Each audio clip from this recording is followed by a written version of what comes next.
India may be on the verge of getting one of the biggest naval boosts in its modern history, and it could come from Japan's Mogami-Class stealth frigate deal.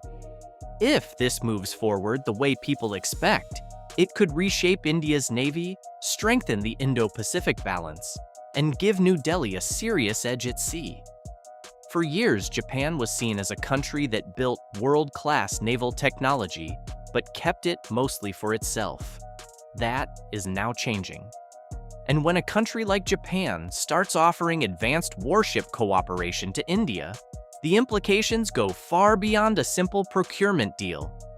This is about power, strategy, deterrence, and the future of the Indian Ocean. What makes this story even more interesting is that India is not just buying a ship.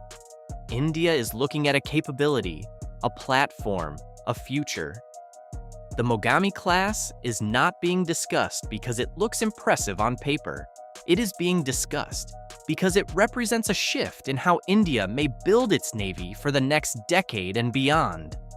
And if you understand what India is trying to do at sea, then you already know why this deal matters so much. India is not building a navy just for ceremonial presence or coastal defense.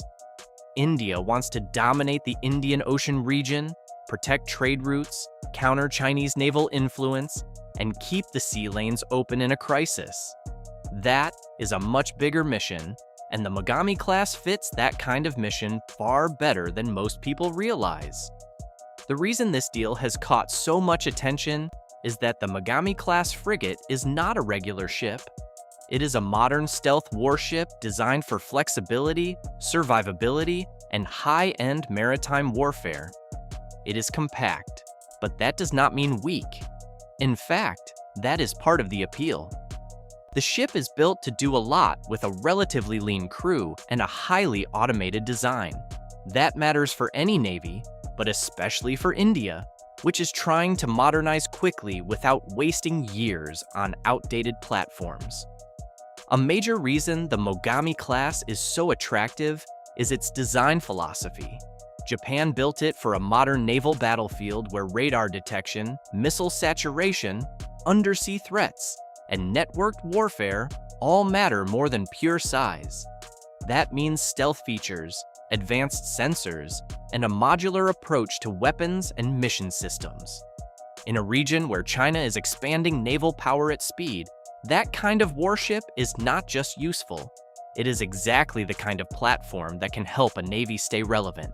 For India, the biggest question has never been whether it needs more ships. It absolutely does. The real question is what kind of ships it needs and how fast it can get them. India faces a huge maritime challenge.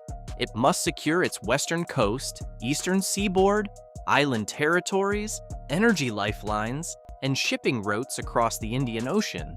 At the same time, it has to keep a close eye on China's naval footprint, which is growing from the South China Sea to the Arabian Sea and beyond. This is where the Mogami-class starts to look like a serious strategic asset. The ship offers a chance for India to gain a modern, highly capable frigate with strong anti-submarine warfare potential, air defense flexibility, and the ability to operate in a connected naval environment. That matters because the Indian Ocean is not going to be dominated by slow, lumbering platforms in the future. It is going to be shaped by fast detection, precision weapons, underwater warfare, drones, and multi-domain coordination. Japan's involvement also adds something India rarely gets in defense deals: a partner with a strong industrial reputation, advanced maritime engineering, and a similar concern about China's rise. That combination is important. This is not just a seller-buyer relationship. It is a strategic convergence. Japan wants stronger regional partners. India wants advanced capability without total dependence on one supplier. Both sides understand that the Pacific and the Indian Ocean are no longer separate strategic theaters. They are linked. That is why people are paying so much attention to whether the Mogami-class deal moves into deeper cooperation, co-production, or even local build arrangements. If India can get technology transfer or domestic manufacturing support, the deal becomes much more than a purchase. It becomes an industrial and strategic partnership. And for a country like India, that is a far bigger prize than simply importing finished hardware. The truth is that India has been trying for years to strengthen its navy without becoming trapped in an endless cycle of dependence. It wants advanced platforms, but it also wants control over maintenance, upgrades, and production. It wants to avoid the bottleneck of waiting on foreign suppliers for every critical part. That is why co-production and technology transfer matter so much. If the Mogami-Class deal includes deeper industrial cooperation, India could use it as a foundation for future naval programs, not just as a one-time acquisition. And that leads to another reason this deal matters: timing. The Indian Ocean is becoming more contested, not less. China's navy is no longer just a coastal force. It is a blue water navy with growing reach and ambition. Chinese vessels regularly appear in areas that used to feel far from Beijing's direct influence. That includes waters near India, the Arabian Sea, and the broader Indo-Pacific. At the same time, regional states are increasing their naval investments, which means the competition is not just about who has the most ships, but who has the most capable fleet architecture. That is where a ship like the Mogami-Class can make a difference. It is not meant to replace an entire navy. It is meant to sharpen one. A modern frigate can do many things: escort high-value units, hunt submarines, patrol critical sea lanes, support maritime surveillance, and serve as a flexible platform in a crisis. If India acquires enough of these ships and integrates them well, it could dramatically improve its ability to respond across multiple theaters. There is also a psychological dimension to this deal. Naval power is not only about hardware, it is also about perception. When a country signals that it can field advanced stealth frigates, it sends a message to rivals and partners alike. Rivals see risk. Partners see confidence. That matters in geopolitics. A stronger India at sea is not just a military issue.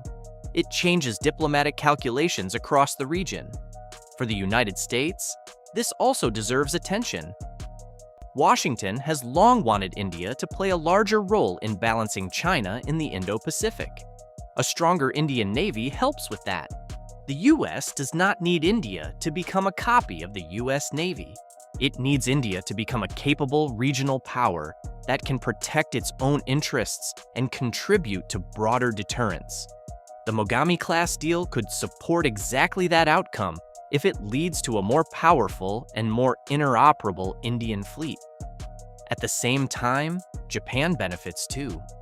By deepening defense ties with India, Tokyo strengthens its own strategic network. Japan has been steadily moving away from an overly restrictive posture and toward a more active defense industrial role. Helping India strengthen maritime power fits that strategy perfectly. It also creates a security architecture where Japan, India, the United States, and other partners can reinforce one another without needing to form a formal military bloc. China will almost certainly not like this development. Beijing does not want to see Japan and India becoming more closely tied through defense industry cooperation. It does not want to see a more capable Indian Navy equipped with modern Japanese technology. And it especially does not want a chain reaction where Japan's export shift leads to deeper military-industrial links across Asia.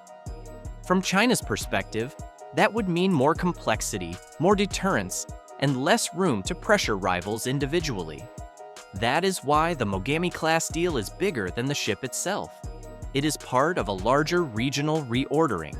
Japan is loosening old defense constraints.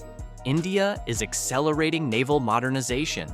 The United States wants more burden sharing. China is trying to preserve strategic freedom of action. All of those trends are colliding in the same maritime space. And here is the key point. India does not need to outbuild China ship for ship. That is not realistic, and it is not the right strategy anyway. What India needs is a smarter, more survivable, more flexible navy that can deny adversaries easy options and protect its own interests across a massive oceanic zone. A few carefully chosen high-end platforms can do a lot if they are integrated into a larger operational concept. The Mogami-class could be one of those platforms. What also makes this deal interesting is how it reflects India's broader procurement mindset. India is increasingly looking for systems that combine operational capability with future growth potential. It wants platforms that can evolve. It wants ships that can be upgraded. It wants technologies that are not obsolete the moment they are delivered. That is one reason the Mogami-class is so relevant. It fits the modern naval logic of adaptability, automation, and multi-role use. If India proceeds, the real test will be how the deal is structured. Will it be a straight import? Will there be licensed production? Will there be technology sharing? Will Indian shipyards be able to absorb the design and build on it? Those are the questions that matter, because that is where the long-term power gain lies. A ship delivery is useful. A domestic capability boost is transformative. That is why many analysts see this as potentially more important than just another defense acquisition headline. It could mark a shift in how India thinks about naval power. Not as a collection of standalone platforms, but as a connected industrial and operational ecosystem. That is the kind of approach that produces real strategic advantage over time. And if that happens, the impact will go well beyond India itself. Other regional players will notice, China will notice, the United States will notice, Australia will notice. Even smaller Indian Ocean states will notice, because a stronger Indian Navy changes maritime expectations for the whole region. It means more capable patrols, more credible deterrence, and more room for India to act as a stabilizing force. The broader lesson here is that the Indo-Pacific is entering a new era of defense cooperation. Old assumptions are breaking down. Countries that once stayed cautious are becoming more active. Countries that once relied on a narrow set of suppliers are looking for new partners. And countries that want to protect regional balance are moving faster than before. Japan's willingness to engage India through advanced warship cooperation is a perfect example of that shift. So when people ask whether the Mogami-class deal could give India a new naval superpower edge, the honest answer is this: it could, if the deal goes beyond symbolism and becomes part of a larger force-building strategy. On its own, one class of frigate does not make a superpower.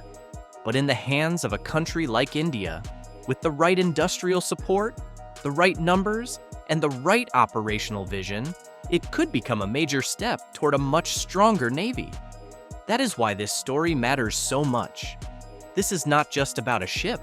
It is about the future of India's sea power, the direction of Japan's defense policy, the expectations of the United States, and the calculations of China.